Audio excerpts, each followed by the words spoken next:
Trump has declared we have officially entered the next phase of Gaza's 20-point peace plan. The US announced the formation of a board of peace in the second phase. Meanwhile, Israeli strikes in Gaza has killed 9 people, including 3 women, a day after the US announced that the fragile ceasefire would advance to its second phase. Now, Israeli Prime Minister Benjamin Netanyahu called the ceasefire announcement largely symbolic, raising questions about how its more challenging elements will be carried out.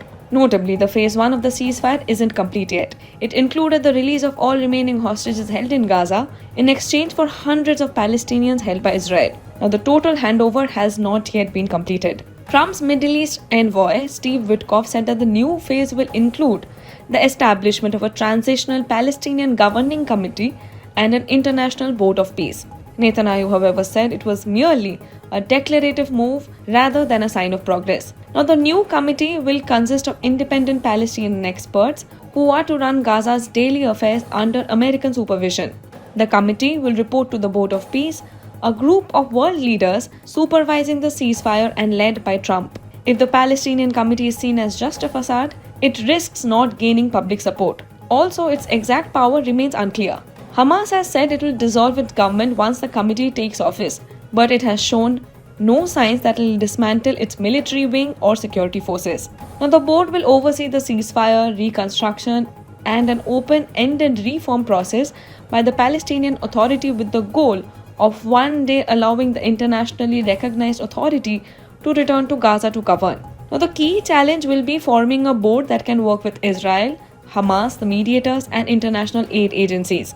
Trump's plan calls for the formation of an international stabilization force to maintain security and train Palestinian police to one day to take over. That force hasn't been formed yet, and a deployment date hasn't been announced. Under the ceasefire, Israel is to withdraw from all of Gaza, with the exception of a small buffer zone along the border.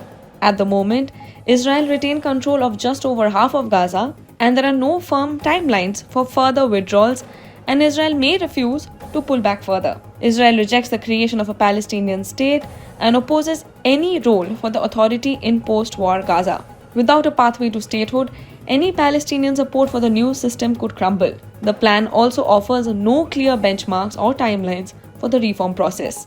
The second phase of the ceasefire will confront thornier issues than the first, including disarming Hamas and transitioning to a new governance structure after nearly 2 decades of the group's rule in the Strip. The UN has estimated reconstruction will cost over $50 billion, and this process is expected to take years, and little money has been pledged so far.